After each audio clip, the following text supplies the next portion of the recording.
Please subscribe Sadhguru Sai Creations.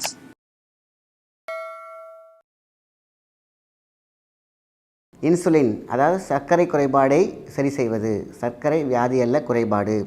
அதிக சோகத்தில் இருக்கிறவங்க, டென்ஷனில் இருக்கிறவங்க, பணம் பறி போனவங்க, ஆபத்தில் இருக்கிறவங்க, எப்பொழுதுமே சோகத்தில் இருக்கிறவங்களுக்கெல்லாம் பேன்க்ரியாஸ் இமீடியட்டாக இன்றைக்கி நல்லா ஒர்க் பண்ணியிருக்கும். 12 மணி மதியம் 12 மணிக்கு ஒர்க் பண்ணியிருக்கும். 1 ஹவர்லேருந்து ஒர்க் பண்ணாமல் போகும். மெடிசன் எடுத்து திருப்பி ஒரு மாதம் கழித்து கேப்பு டெஸ்ட் பண்ணணும். 3ஆவது மாதமும் டெஸ்ட் பண்ணணும். இப்படி தொடர்ந்து உங்களுக்கு எல்லாருக்கும் ஒரே ரிசல்ட் கிடைக்குதுன்னா தான் நமக்கு ஏதோ பிரச்சனைன்னு சொல்லிட்டு அதுக்கப்புறம் தான் நீங்கள் கண்டினியூவாக மாத்திரை மருந்துகள் எடுக்க ஆரம்பிக்கணும். இதுக்கப்புறம் இதை எப்படி ஸ்டிமுலேட் செய்வது, கணையத்தை எப்படி இயங்க வைப்பது, நல்ல டயர்டாக இருக்கவங்களுக்கு எனர்ஜி எப்படி கொடுக்கறது, அதான் சக்தி ஓட்ட பாதை. ஒரு உறுப்பு செயல் இழந்துச்சா இல்லையா அப்படிங்கிறது கொஞ்சம் டைம் கொடுத்து அதை பார்க்கணும். அது தூங்குறா, இல்லை வேலை செய்யலையா, இல்லை கண்டம் ஆயிடுச்சா, இல்லை ஃபெயிலியரா, இல்லை ஒர்க் பண்ணாமல் இருக்கா, அதுக்கப்புறம் தான் லாஸ்ட்டு தான் கண்டம் ஸ்டேஜில் வருது.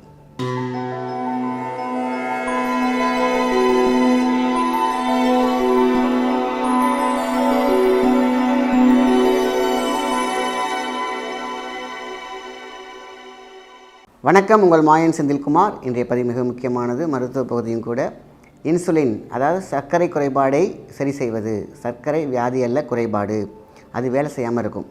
தட்டி எழுப்பி வேலை செய்ய வைக்கணும். இதை யாரும் செய்வது கிடையாது. மாற்றாக தான் அந்த ஒரு இன்சுலின் சுரபி நம்மளுடைய கணையம் வேலை செய்யலை அப்படின்னா அதை தூண்டணும், தட்டணும், வேலை செய்யறதுக்கான மெடிசின் சாப்பிடணும். அதெல்லாம் செய்யலை, டோட்டலாக கண்டமான பிறகு தான் மற்ற மருந்தெல்லாம் ஆரம்பமாக எடுக்கணும். நம்ம ஆரம்பமே என்ன பண்ணுறோம், மாற்று உறுப்புகளாக நம்ம என்ன பண்ணுறோம், மாத்திரை சாப்பிட ஆரம்பிச்சிடுறோம். ஸோ இதைத்தான் நம்ம கவனமாக இருக்கணும். ஒருத்தன் ஏதோ ஒரு காரணத்தினால ஜுரம் அடிச்சிருக்கலாம், இல்லை படுத்து தூங்கலாம், டயர்டாக இருந்திருக்கலாம். இந்த 3 மாரி தான் உறுப்புகளுக்கும் உண்டு. அந்த நேரத்தில் என்னாகும், சுகர் மேலே இருக்கும், இறங்கி இருக்கும், வேலை செய்யாமல் போயிருக்கும். அப்போ மூளையாகிய சூப்பர்வைசர் பண்ணி அதை கண்டுபிடிச்சி தட்டி எழுப்புறதுக்கான நேரத்தை நம்ம கொடுக்கறதே இல்லை. போகிறோம், டக்குனு உனக்கு ஒரு டெஸ்ட் எடுக்கிறோம், இமீடியட்டாக உங்களுக்கு சுகர் கூட இருந்துச்சுன்னா சுகர் நோயாளின்னு ஒரு சர்டிஃபிகேட் கொடுத்துட்றாங்க. என்ன காரணம் வேணாலும் ஒருத்தனுக்கு பேன்க்ரியாஸ் வேலை செய்யாமல் இருக்கும். அதிக சோகத்தில் இருக்கிறவங்க, டென்ஷனில் இருக்கிறவங்க, பணம் பறி போனவங்க, ஆபத்தில் இருக்கிறவங்க, எப்பொழுதுமே சோகத்தில் இருக்கிறவங்களுக்கெல்லாம் பேன்க்ரியாஸ் இமீடியட்டாக இன்றைக்கி நல்லா ஒர்க் பண்ணியிருக்கும். 12 மணி மதியம் 12 மணிக்கு ஒர்க் பண்ணியிருக்கும். 1 ஹவர்லேருந்து ஒர்க் பண்ணாமல் போகும். டயர்டாக இருக்கும், இல்லைனா ஏதாவது டிஸார்டர் இருந்திருக்கும், அது ரெஸ்ட் எடுத்திருக்கும். ஸோ இது ஒரு திருப்பி 1 வாரமோ 10 நாளுக்குள்ளே திருப்பி அதுவாக ரிவைஸ் பண்ணிக்கும். நம்ம அதுக்குள்ளே போய் நம்ம என்ன பண்ணுறோம், டயர்டாக இருக்கும், போகும்போது ஜுரம் அடிக்கும். ஏன் டயர்டாக இருக்கீங்க, ஒரு டெஸ்ட் எடுத்து பார்க்கும்போது அந்த நேரத்தில் நம்ம நேரம் பாருங்கள் சுகர் கூட இருக்கும். ஆனால் அப்போதைக்கு அது வேலை செய்யாமல் இருந்திருக்கும் இல்லையா, அப்போ தான் நம்ம மாட்டிக்குவோம். ஆக மொத்தத்தில் சுகர் அடுத்தவங்களுக்கு கன்ஃபார்ம் பண்ணுறதுக்கு நம்ம ஒரு 3 டெஸ்டஸ் எப்படின்னா, நம்ம கொஞ்சம் கேப் விட்டு ஒரு சுகர் கூட இருக்குது அப்படின்னா மைல்டாக நம்ம ஹோம் ரெமடியாக கொஞ்சம் எடுத்துக்கலாம். மெடிசன் எடுத்து திருப்பி ஒரு மாதம் கழித்து கேப்பு டெஸ்ட் பண்ணணும். 3ஆவது மாதமும் டெஸ்ட் பண்ணணும். இப்படி தொடர்ந்து உங்களுக்கு எல்லாருக்கும் ஒரே ரிசல்ட் கிடைக்குதுன்னா தான் நமக்கு ஏதோ பிரச்சனைன்னு சொல்லிட்டு அதுக்கப்புறம் தான் நீங்கள் கண்டினியூவாக மாத்திரை மருந்துகள் எடுக்க ஆரம்பிக்கணும். ஸோ அதெல்லாம் தாண்டி ஒரு எக்ஸாம்பிள் தான் உங்களுக்கு சொல்லியிருக்கேன். இதுக்கப்புறம் இதை எப்படி ஸ்டிமுலேட் செய்வது, கணையத்தை எப்படி இயங்க வைப்பது, நல்ல டயர்டாக இருக்கவங்களுக்கு எனர்ஜி எப்படி கொடுக்கறது, அதான் சக்தி ஓட்ட பாதை. அதுக்கு தான் நான் அடிக்கடி சொல்கிற விஷயம், எனர்ஜியை தூங்குறவனை எழுப்பி விடுறதுக்கு ஒரு தட்டு வைத்தியம் இருக்குதுன்னு சொன்னேன். அதுக்கும் அங்கேருந்து குதித்து வந்துட்டாங்க நிறைய பேர். இது எப்படி தட்டுறதுனால இன்சுலின் சுரக்கும், ஸ்டிமுலேட். தூங்குறவனை தட்டினா எந்திரிப்பானா மாட்டானா. அதேமாரி தான் வர்ம வைத்தியம் எல்லாமே தட்டி அதை தொட்டு சாம வர்ம ஹீலிங் கொடுத்து அதை ஏந்திரிக்க வைக்கிறது தான். இன்சுலின் தானாக சுரந்துடாது, தட்டி ஏந்திரிக்க வைக்கணும். இதுதான் நான் நிறைய ப்ரொசீஜர்ஸ் இருக்குது, நான் அதுக்கு சொல்ல வரல. ஆனால் நம்ம ஃபஸ்ட்டு தட்டுற மூலியமாக, கை தட்டுவதன் மூலமாக பேன்க்ரியாஸ் ஏரியாவை ப்ரெஷர் பண்ணுறதுனால அதுக்கு சம்மந்தப்பட்ட ஏரியாவை நம்ம தூண்டி விடுவதன் மூலமாக இன்சுலின் சுரக்க ஆரம்பிக்கும். இதுதான் இயற்கை. அதனால தான் தூங்குறவனை தட்டி விட்டு எழுப்புறோம். டெட் ஆகிட்டான்னு வச்சிங்களேன், அவனை எழுந்திரிக்க வைக்க முடியாது. அப்போ தான் அவனுக்கு பதிலாக இன்னொருத்தனை நம்ம வேலைக்கே அமர்த்தணும். இதுக்கு ஒரு டைம் இருக்குது, செக் பண்ணி. நாடி அடங்குதல் அப்படின்றது நிறைய விஷயமே இருக்குது. ஏன் நான் அவ்வளோ டீட்டெயிலாக சொல்கிறேன் அப்படின்னா, ஒரு உறுப்பு செயல் இழந்துச்சா இல்லையா அப்படிங்கிறது கொஞ்சம் டைம் கொடுத்து அதை பார்க்கணும். அது தூங்குறா, இல்லை வேலை செய்யலையா, இல்லை கண்டம் ஆயிடுச்சா, இல்லை ஃபெயிலியரா, இல்லை ஒர்க் பண்ணாமல் இருக்கா, அதுக்கப்புறம் தான் லாஸ்ட்டு தான் கண்டம் ஸ்டேஜில் வருது. ஸோ அதை வரைக்கும் நம்ம டைம் கொடுத்து அதை டெஸ்ட் பண்ணி அது கரெக்டாக இருக்கா, நம்ம அந்த உறுப்பு வேலை செய்யலையான்னு நம்ம டைம் கொடுக்குறதே கிடையாது. ஸோ அதனால தான் இப்போ கணையம் வேலை செய்வதற்கான இன்சுலின் சுரக்கிறதுக்கான ஒரு விஷயம் தான் இன்றைக்கி நம்ம பார்க்க போகிறோம். நிறையா நம்ம கொடுத்துருக்கேன். ஸோ இந்த இன்சுலின் அழகாக நல்லா சுரக்க வைக்கிறதுக்கு கொய்யா இலையினால் முடியும். கொய்யா இலை வந்து பார்த்திங்கனாக்கா நீங்கள் எல்லா மருந்தும் எடுத்துக்கோங்க. பட் அந்த கொய்யா இலை இருக்க பார்த்திங்கன்னா 4-5 கொய்யா இலை காலையில் எழுந்திரிச்சு நல்லா கொதிக்க வச்சு அந்த தண்ணியை நம்ம குடிக்கும்பொழுது பேன்கிரியாஸ் சீண்டப்படும், தூண்டப்படும். அதேமாதிரி வயிறு சூப்பராக இருக்கும். என்றைக்குமே வயிறு தான் எல்லா பிரச்சனையுமே காரணம். ஜீரண சக்திகள் இனிமேல் சக்தியோட 5 எலிமெண்ட்ஸில் ஏதோ ஒன்று குறையும் பொழுது ஏதோ ஒரு உறுப்பு செயலிழக்கும், இல்லைனா அது வேலை செய்யாமல் இருக்கும் இல்லையா, அந்த இடத்துல ஸ்டக்காகி நிற்கும். நம்ம எங்கேயாவது புதுசாக ஒரு ஊருக்கு போகிறோம், டக்குன்னு எல்லா வேலையும் தெரிஞ்சிருமா, ஸ்டக்காகி முடிச்சிடுவோம்ல, அப்பா ஒரு தடவை நான் ஸ்டக் ஆகிட்டேன்ப்பா ஒரு நிமிஷம் அப்படின்னு சொல்லுவாங்க இல்லையா. அதுமாரி உறுப்பு ஸ்டக்காக இருக்கும், சில நேரத்தில் ஸ்டிக்காக இருக்கும், சில நேரத்தில் இயங்காமல் இருக்கும், சில நேரத்தில் இயங்கிக்கிட்டு இயங்காமல் இருக்கும். அதுதான் விஷயம். கரெக்டாக தட்டி தூக்கி நம்ம சொல்லுவோம்ல, ஒரு இது ரேடியோலாம் அந்த கட்டில் பல்லனா தட்டினோம்னா லைட்டாக பாட ஆரம்பிக்கும்ல, அந்த மாதிரி ஃபஸ்ட்டு ஸ்டிமுலேஷன் கொடுக்கணும், அதுக்கப்புறம் மருந்து கொடுக்கணும், அதுக்கப்புறம் எல்லாம் தாண்டி வேலை செய்யலைன்னா தான் நம்ம மாற்று உறுப்பாகியே நம்ம மருந்து எடுக்கணும். புரியுதுங்களா? இதுதான் நீ நல்லா தெரிஞ்சிக்க வேண்டிய விஷயம். சரி, இப்போ கொய்யா இலை, இந்த கொய்யா இலையை நம்ம காலையில் எழுந்திரிச்சு குடிக்கிறதுனால 100% என்னாகும், உங்களுக்கு இயங்காமல் இருக்கிற விஷயங்கள் இயங்கிக்கிட்டு இயங்காமல் இருக்கும் பார்த்திங்களா, அதெல்லாம் ஸ்டிமுலேஷன் பண்ணி எழுந்திரிக்க வச்சிடும். அப்போ தானாக நம்மளுடைய ஸ்டிமுலேஷன் இருக்கும். ஸோ அப்போ தூண்டுதல் இருக்கும், சுரக்க வைக்கக்கூடிய சாத்தியக்கூறுகள் நிறையா இருக்குது. இது ஒரு வகையான வைத்தியம். அடுத்தது செலைவாய்ஸை அடுத்த இன்சுலின். அதனால் நொறுங்க தின்னா 100 வயசு அப்படின்னு சொன்னாங்க. நொறுங்க தின்னா அப்போ நொறுங்க நின்று சுவைச்சு சாப்பிட்றதுக்கான நேரம் இப்போ கிடையாது. ஆனால் சாப்பிட்டோம் அப்படின்னாக்கா 100 வயசு எப்படின்னு கேட்டிங்கன்னா, 32 ஸ்விட்ச் உடம்புக்கான ஸ்விட்ச்னு அடிக்கடி நான் சொல்லுவேன்.